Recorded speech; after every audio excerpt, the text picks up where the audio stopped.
Good afternoon, guys. I wanted to do an unboxing and a quick overview of the Canon Rebel SL2 camera that I picked up today.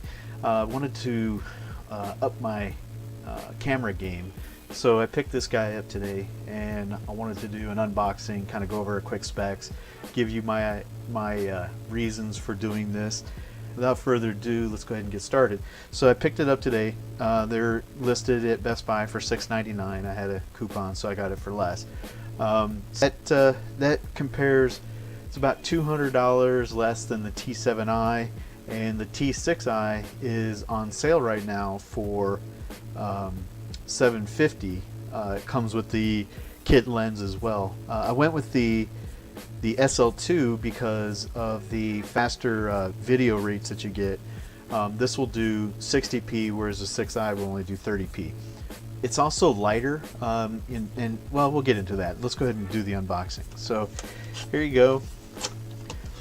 I have yet to open this, so this is the first time I'm looking at it. So you get their disclaimer, register your camera, a very hefty book. Holy crap, that's huge. Man, that thing's big. Alright, so, and I'm coming from the point and shoot world, so this is my first DSLR of any kind. So I really expect to try to improve my camera abilities and learn a lot of the technologies that are associated with cameras. I've been in the technology field for over 20 years, so learning a camera is not like a server or a computer. It has its own, vernacular, and there's things that you've got to know that most average people don't care about with their auto point and shoots. So anyway, I know there's a lot to learn, and I'll probably document things as I go along, and this is the first step in hopefully many more videos to come. So anyway, here's the battery, and let's see what kind of model this is.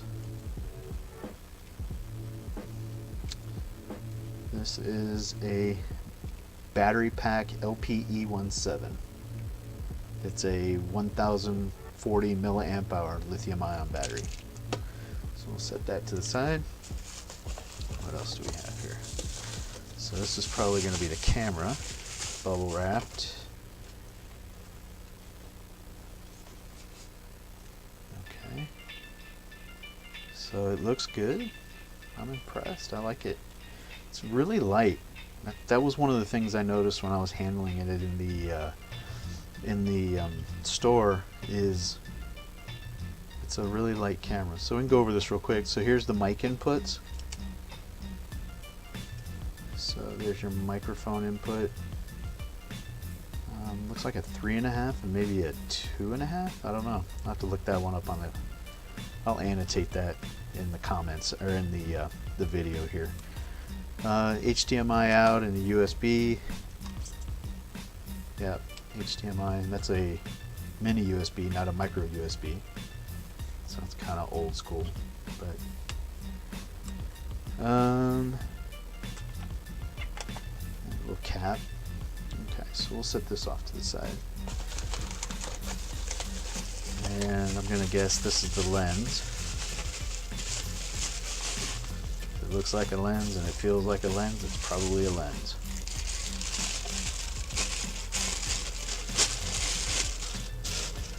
So yeah, here's the lens. It's me too. My first DSLR, so lots to learn, lots to learn. Camera strap. And the battery charger. So if anybody's looking to this video to find out what your battery charger is supposed to be with, it uses the same model nomenclature as the battery itself. So, alright, let's do the battery.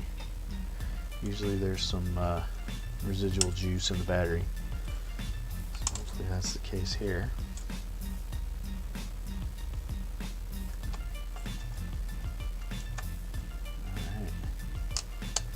See what we get.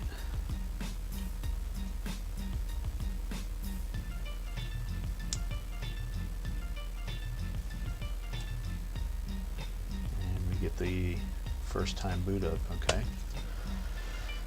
Alright, so let's look at this. So there's your lens. For all you camera geeks, probably know what the deal is with this, but go ahead and connect these two.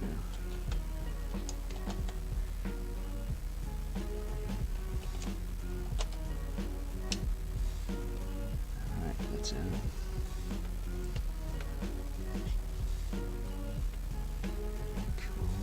Cool. So I'm going to put the cap back on because I don't need to touch all over it. So we'll go over the lens real quick. So there's stabilizer on and off, focus, manual focus or autofocus, the 18 to 55 millimeters, image stabilization. You can kind of, I'll go over these real quick. So that's auto. Do we have any? Yeah, no, there we go. Shows shutter priority, aperture priority, manual. That's creative filters, scene mode, creative audio, or creative auto rather, flash off, scene intelligent auto, programmed auto. Alright, cool. So as you can see here, it gives you kind of a a little tutorial, and if you want to know more about what it does, it gives you the tutorial, or gives you more information about it so you can learn about it as you're going, which is something I'll probably take advantage of for a while I'm learning how to use a DSLR. So some of the other things, let me just cover real quick about this camera.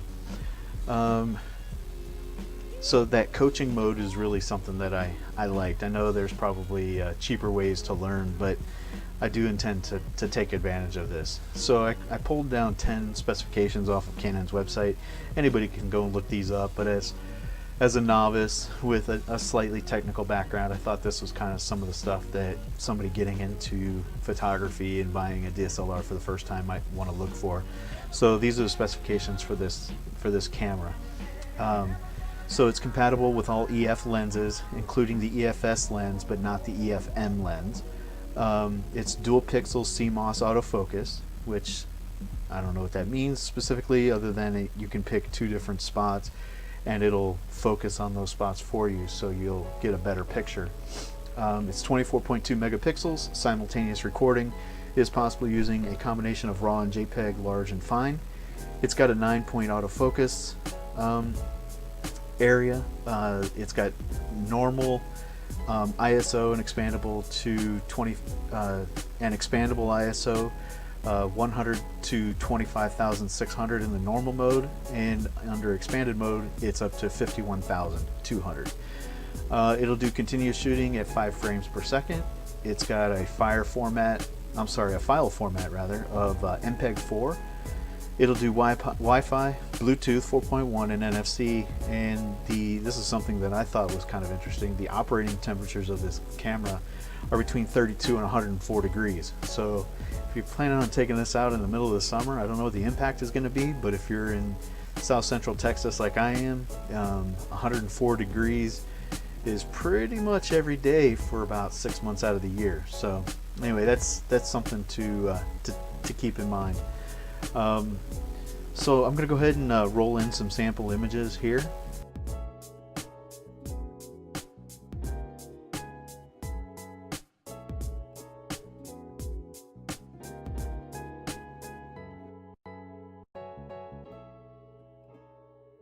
Here you can see, this is some of the sample images that I was able to take. I tried manual and autofocus modes. And then I also wanted to do some videos, so I think what I'm going to do is I'm going to switch over to the camera, and so I'm going to use this camera instead of this camera for video, and we're going to try that here right now. Alright, so we're back. Apparently the audio wasn't working properly on the SL2, so I'm going to go ahead and end this video short. If you like like this video up until this point, I'll work this out. I don't want to have to go and reshoot this all again. But if you like this video up until this point, give it a thumbs up. I'd appreciate that. If you haven't subscribed yet, you know, subscribers are always beneficial to the channel, and they motivate me to want to make more content. I think this is going to be a good camera. I just need to figure out this audio problem. And I'll get back to you guys as soon as I get it figured out and I can start putting up good content again. Anyway, have a great day, and I'll see you next time. Thanks for watching. Bye-bye.